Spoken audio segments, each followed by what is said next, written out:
Hi friends, welcome to Jo's kitchen. நீங்கள் இன்னும் நம்ம ஜோஸ் கிச்சன் சேனலை சப்ஸ்கிரைப் பண்ணலையா?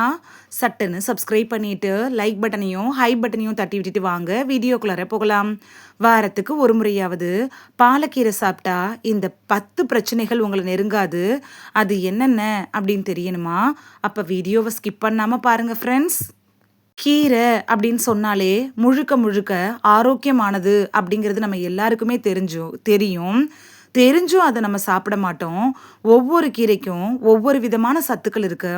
அதில் பாலக்கீரைக்குன்னு தனி பண்புகளும் மருத்துவ குணங்களும் இருக்கு. பாலக்கீரையை வாரத்துக்கு ஒரு முறையாவது உணவில் சேர்த்துக்கிறப்ப நமக்கு ஏற்படக்கூடிய ஆரோக்கிய மாற்றங்கள் என்ன அப்படின்னு பார்க்கலாமா? பாலக்கீரையில் விட்டமின் ஏ, விட்டமின் சி, இரும்புச்சத்து, மெக்னீஷியம், பொட்டாசியம், ஜிங்க் இப்படின்னு சொல்லிகிட்டே போகலாம். இது மாதிரியான நம்ம உடம்புக்கு தேவையான சத்துக்கள் எல்லாமே நிறைஞ்சிருக்கு. இந்த கீரையை வாரத்துக்கு ஒரு முறையாவது நீங்கள் எடுத்துக்கிறப்ப பல பிரச்சனைகள் வராமல் தடுத்துரும். மூளையோட ஆரோக்கியத்தை மேம்படுத்துறதுல பாலக்கீரை எப்படி பயன்படுது அப்படின்னு பார்க்கலாம். ஆன்டி ஆக்சிடென்ட்டுகள், பாலிபீனால்கள், பிளனவாய்டுகள், விட்டமின்கள்லாம் பாலக்கீரையில் அதிகமாக இருக்கு. நரம்பு சம்மந்தப்பட்ட பிரச்சனைகளை சரி செய்கிறதுக்கும் மூளையோட வளர்ச்சியை மேம்படுத்துறதுக்கும் இந்த பாலக்கீரையில் இருக்குல்ல அந்த ஊட்டச்சத்துக்கள் உதவியாக இருக்கும். அது மட்டும் இல்லாமல் வயசான காலத்தில் எல்லாருக்கும் ஏற்படக்கூடிய ஒரு பெரிய பிரச்சனைனா ஞாபக மறதி தான். எடுத்த பொருளை எங்கே வச்சோன்னு கூட அவங்க மறந்துடுவாங்க. அந்த மாதிரியான ஞாபக மறதி வராமல் தடுக்கிறதுக்கும் பாலக்கீரை உங்களுக்கு ரொம்ப யூஸ்ஃபுல்லாக இருக்கும். கண்களோட ஆரோக்கியத்தை பாதுகாக்கிறதுல பாலக்கீரை எப்படி பயன்படுது அப்படின்னு பார்க்கலாம். பாலக்கீரையில் ஆன்டி ஆக்சிடென்ட்டுகள் நிறைய இருக்கு. இந்த ஆன்டி ஆக்சிடென்ட்டுகள் இருக்குல்ல, இது கண்களோட ஆரோக்கியத்தை பாதுகாக்கக்கூடிய தன்மையை தன்னுள்ள வச்சிருக்கு.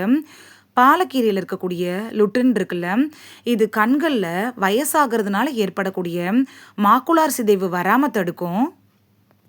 அனீமியா அப்படின்னு சொல்லக்கூடிய இரத்த சோகை வராமல் தடுக்கிறதுல பாலக்கீரை எப்படி பயன்படுது அப்படின்னு பார்க்கலாம். பாலக்கீரையில் நிறையவே இரும்புச்சத்து இருக்கு. 100 கிராம் பாலக்கீரையில் 2.71 மில்லிகிராம் அளவுக்கு இரும்புச்சத்து இருக்கு. இது நம்மளோட அன்றாட இரும்புச்சத்து தேவையில் கிட்டத்தட்ட 21% நீங்கள் பாலக்கீரை எடுத்துக்கிறப்ப கிடச்சிரும். பாலக்கீரையில் இருக்கக்கூடிய ஆக்சாலிக் அமிலம் இருக்குல்ல, இது மற்ற உணவில் இருக்கக்கூடிய இரும்புச்சத்தை உறிஞ்சி எடுத்துக்கும். குறிப்பாக ஆரஞ்சு, நெல்லிக்காய் இதில் இருக்கக்கூடிய விட்டமின் சி, இரும்புச்சத்தை உடல் சரியாக உறிஞ்சுறதுக்கும் பாலக்கீரை உதவியாக இருக்கும். எலும்புகளோட ஆரோக்கியத்தை மேம்படுத்துறதுல பாலக்கீரை எப்படி பயன்படுது அப்படின்னு பார்க்கலாம். இந்த பாலக்கீரையில் விட்டமின் இ அப்படிங்கிறது நிறைய இருக்குது. இது எலும்பு ஆரோக்கியத்தை மேம்படுத்துறதுக்கு உதவியாக இருக்கும். குறிப்பாக பெண்களுக்கு ஏற்படும்ல அந்த எலும்பு தேய்மானத்தை சரி செஞ்சு எலும்புகளை வலிமையாக வச்சுருக்க உதவும்.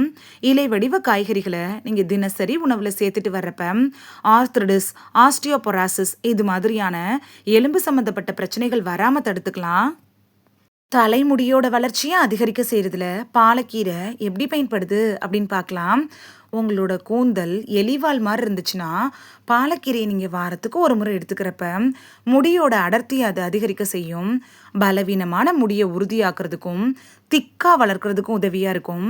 இந்த பாலக்கீரையில் இருக்கக்கூடிய vitamin C, vitamin B, vitamin E, magnesium, இரும்புச்சத்து, கால்சியம், ஒமேகா 3 கொழுப்பு அமிலங்கள்லாம் இருக்குல்ல, இது முடி வளர்ச்சிக்கு தேவையான ஊட்டச்சத்து தான். இது எல்லாமே இந்த கீரையில் இருக்கிறதுனால உங்களோட ஹேரை நல்லா ஸ்ட்ராங்காக வளர்க்குறதுக்கு இந்த பாலக்கீரை உதவியாக இருக்கும்.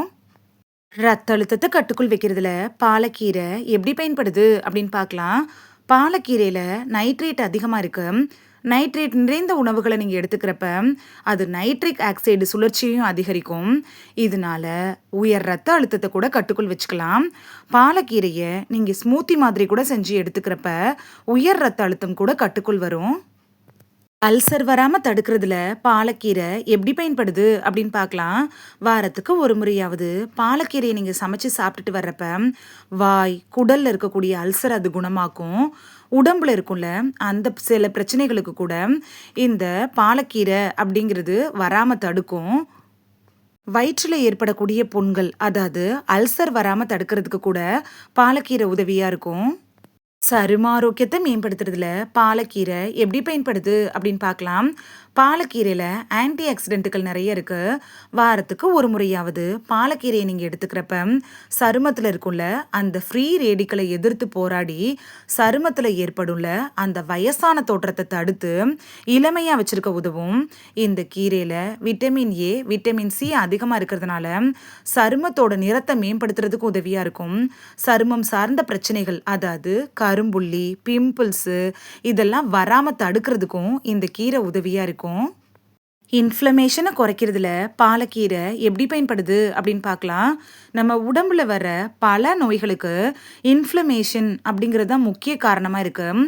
மன அழுத்தத்தால் கூட இன்ஃப்ளமேஷன் உண்டாகிடலாம். நம்ம உடம்புல ஃப்ரீ ரேடிக்கல்கள், ஆன்டி ஆக்சிடென்ட்டுகள் இடையில் சமநிலையில் இருக்கணும். இல்லைன்னா உடலில் ஆக்சிஜனேற்ற அழுத்தம் ஏற்படும். இந்த ஆக்சிஜனேற்ற அழுத்தத்தை தடுக்கிறதுக்கு பாலக்கீரை உங்களுக்கு ரொம்ப உதவியாக இருக்கும். இதில் இருக்கக்கூடிய அலர்ஜி எதிர்ப்பு பண்புகள் இருக்குல்ல, இது இன்ஃப்ளமேஷனை குறைக்கிறதுக்கு உதவியாக இருக்கும். இந்த வீடியோவில் வாரத்துக்கு ஒரு முறையாவது பாலக்கீரையை சமைச்சு சாப்பிட்றதுனால நமக்கு கிடைக்கக்கூடிய ஆரோக்கிய நன்மைகள் என்னென்ன அப்படின்னு தான் பார்த்தோம். இனி மிஸ் பண்ணாமல் பாலக்கீரையை சாப்பிட்டு பலன் பெறுவீங்க அப்படின்னு நம்புகிறேன். இது உங்களுக்கு ரொம்ப யூஸ்ஃபுல்லாக இருந்திருக்கும் அப்படின்னு நம்புகிறேன். இந்த வீடியோ உங்களுக்கு பிடிச்சிருந்துச்சுன்னா லைக் பட்டனையும் ஹை பட்டனையும் தட்டி விடுங்க. இது உங்கள் ஃப்ரெண்ட்ஸுக்கு பயன்படணும் அப்படின்னு நினச்சிங்கன்னா ஷேர் பண்ணி விடுங்க. நிறைய பேர் சப்ஸ்கிரைப் பண்ணாமல் பார்க்குறீங்க ஃப்ரெண்ட்ஸ். நீங்களும் சப்ஸ்கிரைப் பண்ணிவிட்டு பார்த்தா நமக்கு பவர் கிடைக்கும். நீங்கள் சப்ஸ்கிரைப் பண்ணிட்டு பார்க்குறது இது மாதிரியான வீடியோக்கள் தொடர்ந்து போடுறதுக்கு எங்களை மோட்டிவேட் செய்கிற விதமாக அமையும் ஃப்ரெண்ட்ஸ். சப்ஸ்கிரைப் பண்ணுறதோடு மட்டும் இல்லாமல் பக்கத்தில் இருக்க பெல் ஐக்கானை கிளிக் பண்ணி ஆளுங்கிற ஆப்ஷனை கிளிக் பண்ணி வச்சிட்டிங்கன்னா நாங்கள் வீடியோ போட்ட உடனே நோட்டிஃபிகேஷன் உங்கள் செல்ஃபோனை வந்தடையும். நாளைக்கு வேறொரு ஆரோக்கியமான பதிவில் சந்திக்கலாம். தேங்க்யூ, பாய்.